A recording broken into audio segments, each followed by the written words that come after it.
आज हम सुनेंगे मुंबई से अनुज जोशी की कहानी। अनुज जो भूत प्रेतों की बातों पर विश्वास नहीं करते थे। वो रात थी 16 दिसंबर 2007 की। मैं मुंबई पुणे एक्सप्रेसवे पर तकरीबन 100 के ऊपर की स्पीड से मुंबई वापस आ रहा था।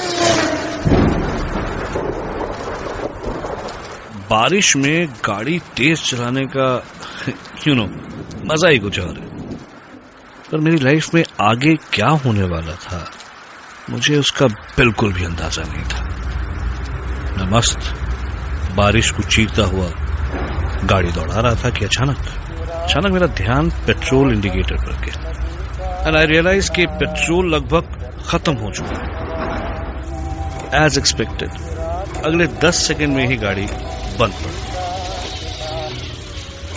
ओह hell, the only way out was डब्बा लेकर पेट्रोल पंप तक जाओ और वापस आओ। तेज बारिश और 5 किलोमीटर का वॉक। उफ, खैर डब्बा लेकर बाहर बारिश में निकला।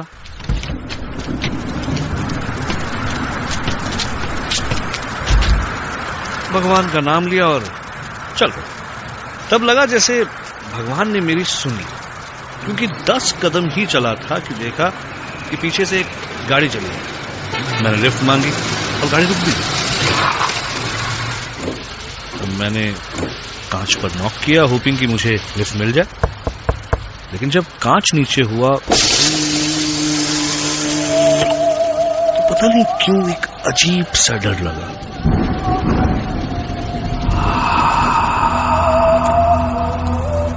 अंदर झांक के देखा तो सिर्फ एक बूढ़ा आदमी गाड़ी चला रहा था।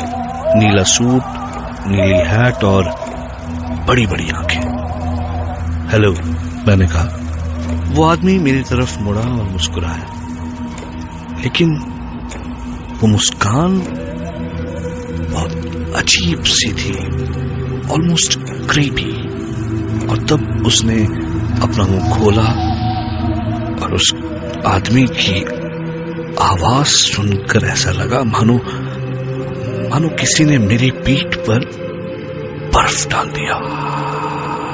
उसने कहा, हेलो। सच एक बार मन में आया कि तुरंत यहां से भाग जाऊं, पर मैंने अपने आप को संभाला और कहा, सर लिफ्ट मिलेगी, मुझे आगे 5 किलोमीटर तक जाना है, एक पेट्रोल पंप तक। उस आदमी ने अपनी उसी ही पतली और अजीब सी आवाज में जवाब दिया, जरूर आओ, बैठो। Thank you sir. मैंने एक लंबी सांस ली और गाड़ी में बैठ गया।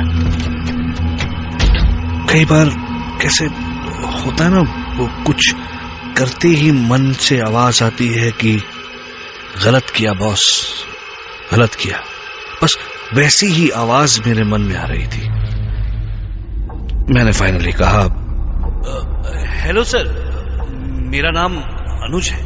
Call me Freddy. Okay, hi Freddy. वो मेरी तरफ देखकर मुस्कुराया। पतले से सूखे हुए होंठ और पीले रंग के टेढ़े मेढ़े दांत। मेरी तरफ मुस्कुराने के बाद फ्रेडी डिकोस्टा फिर आगे देखने लगा। धीरे धीरे मेरा डर बढ़ने लगा। फाइनली बातचीत करने के इंटेंशन से मेरे मन में जो आया मैंने कह दिया, आप बहुत खुश लग रहे हैं मिस्टर फ्रेडी। ओह यस, मैं बहुत खुश हूँ। मैं कल सुबह अपने एक दोस्त से 4 साल के बाद मिलूंगा। अच्छा, देखो ये है उसकी तस्वीर। और उसने मुझे एक आदमी की तस्वीर दिखाई। मोटा सा आदमी, उम्र लगभग 50। ओह, तो इसलिए फ्रेडी मुस्कुरा रहे थे। मेरी जान में जान आई। थोड़ा गिल्टी भी फील हुआ, लेकिन इससे पहले मैं कुछ कहता सामने पेट्रोल पंप आ गया। मैंने फाइनली फ्रेडी से कहा, एक बार फिर से thank you sir. Oh sorry Freddy. That is all right. अगर तुम्हें कभी भी मुझसे बात करनी हो तो You can call me. और मेरे हाँ या ना कहने से पहले ही उसने अपनी जेब से कुछ कागजों का बंडल निकाला। काफी पुराने कागज थे वो, और उनमें से उसने एक कागज का कोना फाड़ा और उसमें लिखा फ्रेडी डिकोस्टा और अपना टेलीफोन नंबर और बैंड्रा वेस्ट का अपना एड्रेस। मुझे कागज दे दिया। मैं जैसे ही उतरा उसने अपनी उसी डरावनी आवाज में कहा, फिर मिलेंगे, बाय।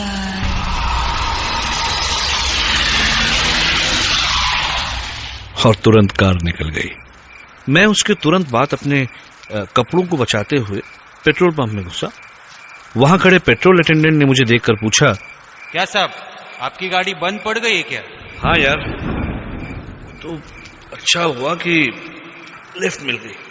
लिफ्ट? काय का लिफ्ट साहब? आप कितने दूर से चलते आ रहे? सही मायने में मुझे अब डर लग रहा था। भाई, मैं पेट्रोल पंप के सामने एक गाड़ी से उतरता हूं और पेट्रोल पंप के अटेंडेंट को दिखाई नहीं देता। ये बात बहुत अजीब थी। मैं जैसे तैसे अपनी गाड़ी तक पहुंचा और गाड़ी चलाते हुए फाइनली घर आ गया। अगले दिन सुबह उठकर ऐसे लगा मानो कि सब तो सपना था। लेकिन मॉर्निंग न्यूज में कुछ देखा तो सब कुछ याद आ गया। एक प्लेन क्रैश की न्यूज टीवी पर आ रही थी। मरने वालों की फोटोग्राफ्स दिखाई जा रही थी और उसमें से एक मरने वाली की तस्वीर थी। मैं तुरंत पहचान गया उसे। मुझे बहुत बुरा लगा। अरे, ये आदमी तो वही है जिससे फ्रेडी डिकोस्टा 4 साल बाद मिलने वाला था। मैंने तुरंत वो कागज ढूंढा और उस नंबर पर कॉल किया। एक औरत ने फोन उठाया और मैंने कहा कि फ्रेडी डिकोस्टा से बात कर सकता हूँ। तो उस औरत ने गुस्से में कहा, What nonsense? क्या मजाक है ये? और फोन रख दिया। मुझे बड़ा अजीब लगा। मैंने फिर से कॉल लगाया। हेलो, अपनी मालकिन या मालिक को फोन दीजिए। और ये कोई बात करने का तरीका है? सामने से औरत ने मुझसे भी ज्यादा गुस्से में कहा, Do you know? आप मेरे हस्बैंड फ्रेडी डिकोस्टा के बारे में बात कर रहे हैं, जिन्हें मरे 4 साल हो चुके हैं।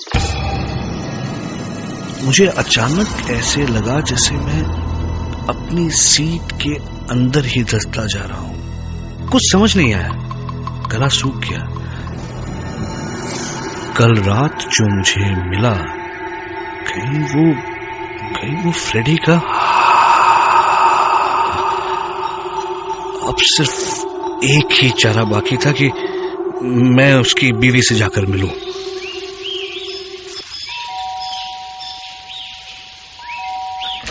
Yes, may I help you? जी, मेरा नाम अनुज है। वो मैंने आपसे फोन पर बात की थी आपके हस्बैंड फ्रेडी के You, तुम जाते हो या मैं पुलिस को बुलाऊं? नहीं, मेरी बात सुनिए प्लीज। मेरा विश्वास कीजिए, मैं कल रात को उनसे मिला था और मेरी उनसे बात हुई थी। I'll call पुलिस अगर तुम इधर से नहीं गया तो। प्लीज मैडम, बात सुनिए। वो उनका कद कुछ 6 फुट का था। वो पतले से बड़ी बड़ी आंखें और उन्होंने वो ब्लू सूट पहना था, ब्लू हैट भी। औरत तुरंत रुक गई, दरवाजा खोला और मुझे देखती रह गई और थोड़ी देर बाद बोली, मैंने दफनाते हुए यही कपड़े पहनाए थे उन्हें। तब उन्होंने मुझे बताया कि 4 साल पहले आज ही के दिन फ्रेडी डिकोस्टा ने खुदकुशी की थी। यानी आज उन्हें मरे हुए 4 साल हो चुके थे। पहले रोज सुबह उठकर मेरे को आई लव यू बोला करती थी, लेकिन एक दिन सुबह आई लव यू के बदले उनके मरने की खबर मिली। 4 साल से तड़प रही हूँ कि मेरा फ्रेडी फिर मेरे को आई लव यू बोलेगा। I was shocked। ये सब क्या हो रहा है?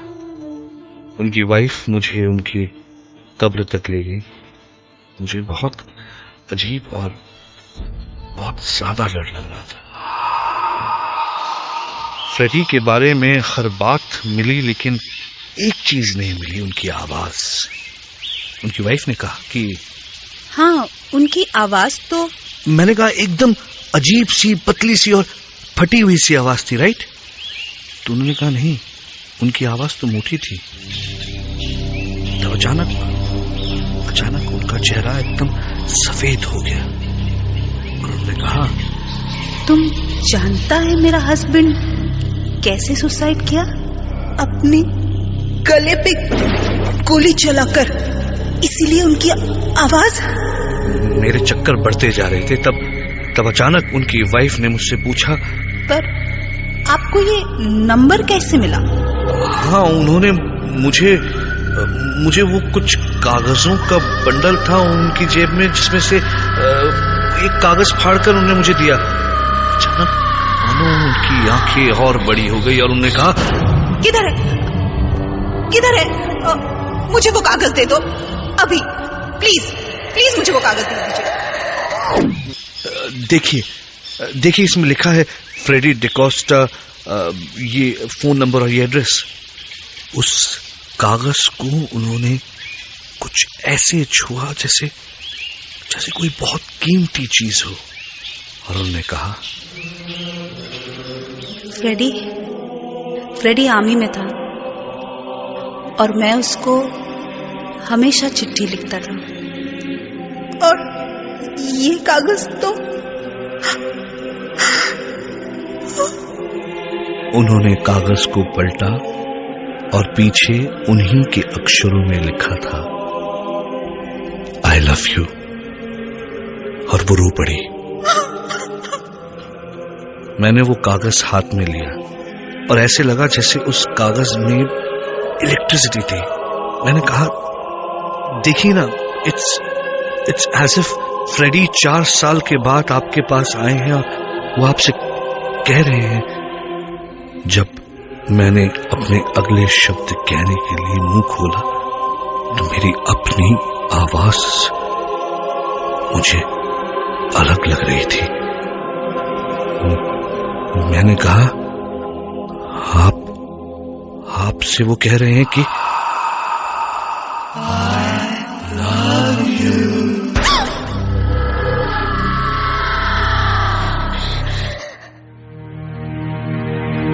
हमारी चेतना पर किसी का जोर नहीं है। सपनों को तो आप बुलाते नहीं हैं, लेकिन वो फिर भी आते। इसी तरह जिंदगी में कुछ पड़ाव भी बिना बुलाए चले आते हैं। क्या सच में फ्रेडी डिकोस्टा मरने के बाद भी अनुज से मिले? अगर नहीं तो उसके पास वो कागज कहां से आया? क्या सच में मरने के बाद उनकी आवाज बदल गई थी? और क्या सच में उन्होंने अनुज के जरिए अपने प्यार का इजहार किया? कुछ बातें हमें खुली आंखों से नहीं, खुले मन से दिखती हैं। ऐसे में दिमाग तो सन्न रह जाता है और मन में सिर्फ एक सवाल दे जाता है,